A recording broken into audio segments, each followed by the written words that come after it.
ایران کی پاسداران انقلاب اسلامی نے دعویٰ کیا ہے کہ اس نے اردن میں واقع پرنس حسن ایئر بیس پر امریکی فوجی تنصیبات کو بیلسٹک میزائلوں سے نشانہ بنایا ہے۔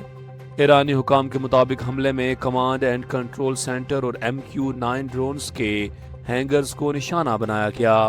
ادھر ایران پر امریکی حملوں کے بعد مشرق وسطیٰ میں کشیدگی مزید بڑھ گئی ہے، جبکہ بحرین میں سائرن بجنے اور خطے کے کئی ممالک میں ہائی الرٹ کی اطلاعات موصول ہوئی ہیں۔ متحدہ عرب امارات اور قطر نے بھی ایرانی میزائلوں اور ڈرونز کو ناکام بنانے کا دعویٰ کیا ہے۔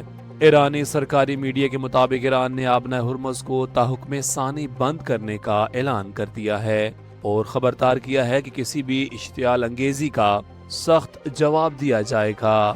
چین ایک بار پھر شدید موسمی بحران کی لپیٹ میں آ گیا ہے، جہاں طاقتور سمندری طوفان باوی نے ساحلی علاقوں میں لینڈ فال کر لیا ہے۔ حکام کے مطابق طوفان کے باعث صرف زیجیانگ صوبے میں 17 لاکھ سے زائد افراد کو محفوظ مقامات پر منتقل کیا گیا، جبکہ اسکول، دفاتر اور بیرونی سرگرمیاں معطل کر دی گئی ہیں۔ تقریباً 1000 کلومیٹر پھیلاؤ رکھنے والے اس طوفان کے ساتھ شدید بارشوں، سیلاب اور لینڈ سلائیڈنگ کا خطرہ برقرار ہے۔ 400 سے زائد پروازیں اور متعدد ٹرین سروسز منسوخ کر دی گئی ہیں، جبکہ جاپان اور فلپائن بھی طوفان کے اثرات سے متاثر ہوئے ہیں، جہاں جانی و مالی نقصانات کی اطلاعات موصول ہوئی ہیں۔ ماہرین نے آئندہ گھنٹوں میں مزید شدید بارشوں اور تیز ہواؤں کی پیشگوئی کی ہے۔ امریکی صدر ڈونلڈ ٹرمپ کی انتظامیہ نے متحدہ عرب امارات کو برآمدات کے لیے خصوصی رعایت حاصل کرنے والے ممالک کی فہرست میں شامل کرتے ہوئے ایکسپورٹ ایڈمنسٹریشن ریگولیشنز کے تحت کنٹری گروپ A5 کا درجہ دے دیا ہے۔ اس فیصلے کے بعد UAE کو جدید امریکی ٹیکنالوجی، مصنوعی ذہانت، چپس، خلائی ٹیکنالوجی، تجارتی سیٹلائٹس اور بعض فوجی ساز و سامان تک نسبتاً آسان رسائی حاصل ہوگی۔ امریکی محکمہ تجارت کے مطابق نئی درجہ بندی دونوں ممالک کے درمیان اقتصادی، دفاعی اور تکنیکی تعاون کو مزید مضبوط بنائے گی، جبکہ ایران نے اس فیصلے پر سخت رد عمل دیتے ہوئے اسے امریکی اور اسرائیلی مفادات کے لیے تعاون کا صلہ قرار دیا ہے۔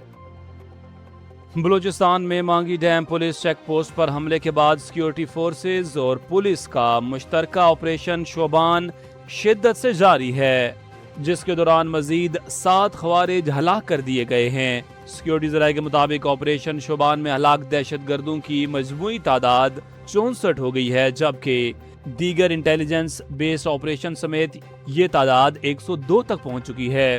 فورسز کی زمینی اور فضائی کارروائیاں جاری ہیں اور حکام کا کہنا ہے کہ آخری دہشت گرد کے خاتمے تک آپریشن جاری رہے گا۔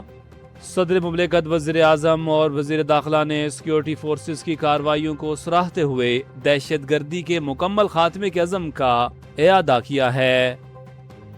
اقوام متحدہ میں ایران کے سفیر عامر سعید اراوانی نے خبردار کیا ہے کہ اگر امریکہ کی جانب سے MOU کی مبینہ خلاف ورزیاں جاری رہیں تو ایران بھی اس معاہدے کا احترام ترک کر سکتا ہے۔ سلامتی کونسل کے باہر میڈیا سے گفتگو کرتے ہوئے انہوں نے الزام عائد کیا کہ امریکہ نے 7 اور 8 جولائی کو ایرانی جزیرے اور جنوبی شہروں پر حملے کر کے اقوام متحدہ کے چارٹر کی خلاف ورزی کی۔ ایرانی سفیر کا کہنا تھا کہ اگر امریکہ اپنے وعدوں اور ذمہ داریوں کی پاسداری نہیں کرتا تو ایران بھی MOUs کو نظر انداز کرنے پر مجبور ہو جائے گا۔